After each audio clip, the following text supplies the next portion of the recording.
Remember when globalization was the buzzword? Yes, that glorious time when everyone was supposedly holding hands, singing Kumbaya, and, most importantly, buying each other's stuff with minimal fuss and maximum profit. Well, folks, as we stand here in May 2025, it seems that particular party is not just winding down, but the bouncers are getting incredibly picky about who gets in, what they bring, and frankly, if they even like their shoes. We're witnessing nations, big and small, meticulously drawing lines in the sand. Or, more accurately, lines on shipping routes, data cables, and investment portfolios. It's a fascinating shift from a world of seemingly open doors to one filled with strategically placed and often electrified fences. So, what exactly is this burgeoning trend of international pickiness? It's a multi-headed hydra, really, a complex beast of evolving global interaction. Think of it as a worldwide high-stakes game of chess. But instead of bishops and knights, the pieces are tariffs, sanctions, export controls, and rigorous investment screenings. Major global players, yes, I'm looking at you, the United States, China, and the European Union, are wielding these economic tools with an aggression and frequency that makes previous decades look like a polite tea party. The US administration, for example, has developed a particular fondness for sanctions, almost as if they're aiming to collect the entire set. And the forecast for the immediate future, according to people who know these things, even more assertiveness, particularly with tariffs, which has the potential to make even the friendliest of international neighbors a tad bit grumpy with each other. Why this sudden, dramatic change of heart, you ask? Why the shift from global handshakes to global side eyes? Well, national security is the phrase you'll hear echoing down the corridors of power, often closely followed by its ambitious cousin, economic competitiveness. In essence, it's about nations trying to protect their own industries from foreign competition, prevent their cutting-edge technology from falling into what they deem the wrong hands. And sometimes, let's be honest, it's just good old-fashioned geopolitical muscle flexing. The dynamic between the US and China, for instance, has rapidly escalated into the defining economic rivalry of our era, and these trade tools have become their primary weapons of choice. This isn't merely a temporary spat. It's a fundamental, ongoing reshaping of how entire economies interact on the vast global stage. Now you might be thinking, okay, interesting, but who really cares apart from a few perpetually stressed out economists, some hand-wringing CEOs, and maybe a handful of policy wonks? Well, you should, yes, because this monumental global shift directly impacts the price of that shiny new smartphone you've been eyeing, the availability of certain everyday goods on your supermarket shelves, and even the types of jobs that will be in high demand in the coming years. It's akin to a massive slow-motion earthquake, subtly but surely reconfiguring the entire landscape of international commerce. What used to be a relatively straightforward process, buy your components from here, assemble them there, sell to everyone everywhere, has now transformed into a complex, treacherous maze of regulations, restrictions, and potential pitfalls, creating a genuine, throbbing headache for businesses attempting to navigate this new reality. Now, let's zoom in on the shiniest, most coveted, and consequently most fought-over toys in this global geopolitical sandbox technology. And I'm not just talking about your next gaming console. We're diving deep into the critical areas of artificial intelligence, the digital brains that are learning faster than a toddler on a sugar rush, and those incredibly tiny, yet immensely powerful things called semiconductors, the very bedrock of our modern digital world. These aren't just fancy components for your gadgets. They are increasingly viewed as the absolute keys to future economic prosperity and, crucially, military superiority. So, naturally, every major nation wants to be the undisputed king of this digital castle, and they're becoming remarkably reluctant to share the blueprints, especially with countries they don't particularly trust or see as direct rivals. It's evolved into a high-stakes global game of technological keep-away. The United States in particular has been, shall we say, in this rapidly evolving arena. They've rolled out a veritable wave of stringent export controls, which in layman's terms basically amount to saying certain advanced, sensitive technology, absolutely not for you, China, and probably not for you either, Russia. For instance, as of January 2025, new quite stringent rules kicked into effect, restricting the export of the most advanced AI models and the high-performance chips that power them. These restrictions apply to end user in the world if the tech is deemed too potent.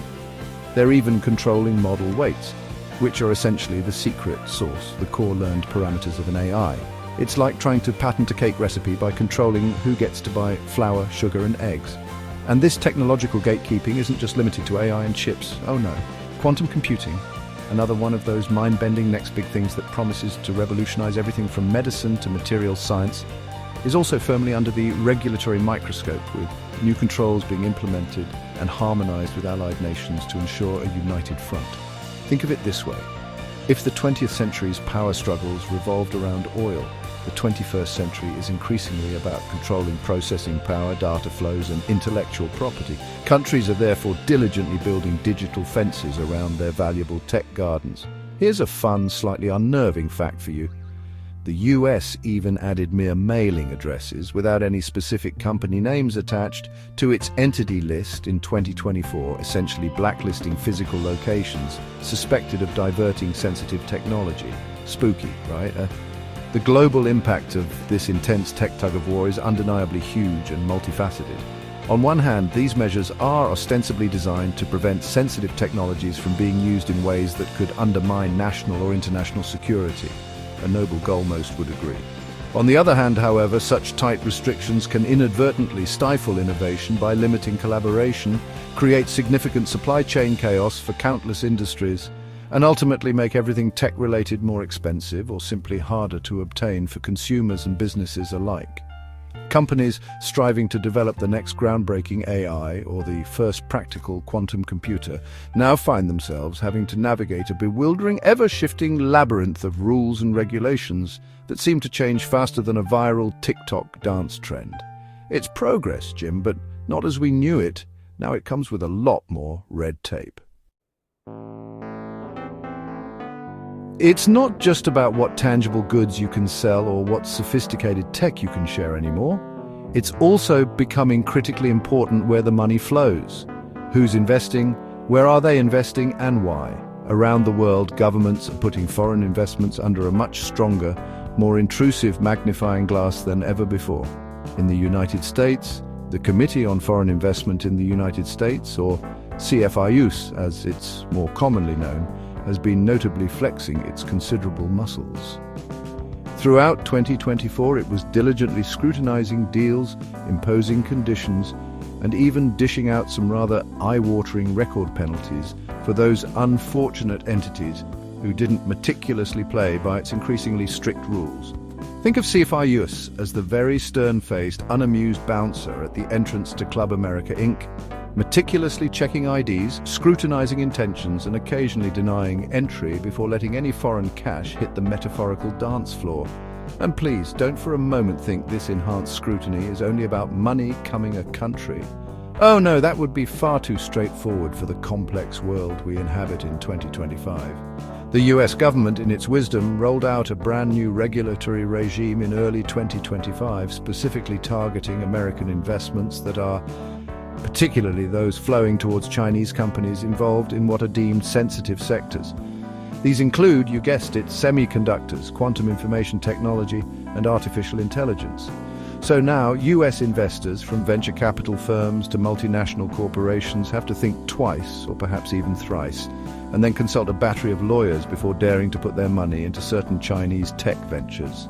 It's like your parents not only thoroughly vetting all your friends, but also insisting on background checks for your friends' distant cousins. The European Union is also enthusiastically getting in on this act of financial vigilance, not wanting to be left behind in the global game of capital control. They are actively beefing up their own foreign direct investment, FDI, screening mechanisms, with a clear trend towards more mandatory national-level reviews and broader definitions of what constitutes a sensitive sector. In the calendar year 2023, for example, EU member states collectively reviewed over 1,800 cases of foreign investment and ended up blocking or imposing conditions on about 1% of them. That percentage might sound small, but it signals a very clear and deliberate policy trend towards greater caution. Furthermore, they're now seriously the implementation of rules for outbound investments, mirroring the US focus on protecting critical technologies. It's truly a global show me your papers and your bank statements and your 5-year plan moment for international capital. And of course, we absolutely cannot talk about controlling the international flow of money without addressing the ever-popular tool of sanctions. These have become the geopolitical equivalent of a strongly worded letter, but with actual painful financial consequences. The US, the EU and the UK have been particularly active on this front, especially concerning Russia, implementing extensive and complex sanctions regimes hitting virtually every corner of its financial and energy sectors. They're not just targeting primary actors either, they're increasingly going after entities in third countries who are found to be helping evade these sanctions. A bit like a never-ending global game of whack-a-mole with very high stakes. And here's a fun fact to keep you awake at night. The US actually extended the statute of limitations for sanctions violations from a mere 5 years to a much more robust 10 years back in April 2024. So, if you happen to mess up, they now have a significantly longer memory. So, we've established a world with escalating trade restrictions, formidable tech blockades, and money being scrutinized more intensely than a suspicious package left unattended at an airport. What on earth does all this mean for us, the regular folks, the ordinary citizens just trying to live our lives, pay our bills, and maybe, just maybe, stream some uninterrupted cat videos in peace? Well, it strongly suggests that the era of easy-breezy, almost frictionless globalization, that period where goods, capital and ideas flowed with unprecedented freedom, is likely taking a very long, very complicated and possibly indefinite coffee break. Instead, we're steadily entering a period where criteria, like where it's made, who actually made it, and who's investing in the company that made it, matter an awful lot more. Often for reasons that have far more to do with high-level geopolitics than with pure, unadulterated economics. Looking at the big picture impact, what we're potentially facing is a more fragmented and compartmentalized world. You can almost imagine the emergence of different technospheres or distinct economic blocks, each operating with its own unique set of rules, its own preferred technological standards, and its own clique of favored trading partners. This kind of fragmentation could inevitably lead to a significant duplication of effort globally as various countries or blocs scramble to build their own independent, resilient supply chains for critical goods. A category that now includes everything from life-saving medicines and their active pharmaceutical ingredients to the countless microchips embedded in your car, your washing machine and even your toothbrush. While this might provide a temporary boost to certain local industries, it could also mean less overall efficiency, noticeably higher costs for consumers, and a slower pace of global technological progress if everyone is busy trying to reinvent the wheel in their own isolated backyard. Businesses, both large and small, are increasingly finding themselves caught squarely in the crossfire of these geopolitical maneuvers, desperately trying to navigate this increasingly complex and treacherous web of ever-changing international regulations. For them, compliance has transformed into an absolute nightmare. One day, a trusted supplier is perfectly fine, a pillar of your supply chain. The next, they inexplicably appear on a restricted entity list, throwing your entire production into chaos. One day, you can freely invest in an exciting overseas venture. The next, you discover you need a special license, a government blessing, or perhaps you're barred entirely. This adds a tremendous layer of uncertainty and substantial operational cost. And remember the Uyghur Forced Labor Prevention Act, UFLPA, in the US. Its enforcement significantly ramped up during 2024, leading to thousands of shipments being detained at the border. So ethical sourcing and supply chain transparency are also becoming non-negotiable, heavily policed components of this challenging new global landscape. Ultimately, this undeniable trend towards a more guarded, more selective and frankly more suspicious global economy represents a massive, fundamental shift from how things operated for decades. It's a movement driven by a potent cocktail of genuine national security concerns, fierce international economic competition, and let's be perfectly honest, a fair bit of good old-fashioned national pride and rivalry.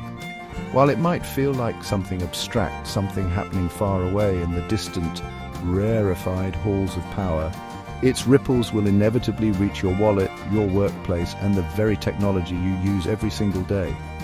So, as we continue to navigate our way through 2025 and into the years beyond, keeping a keen eye on these global chess moves isn't just for policy wonks or international relations students anymore. It's about understanding the powerful, often unseen forces that are actively reshaping our deeply interconnected, yet increasingly complicated modern world.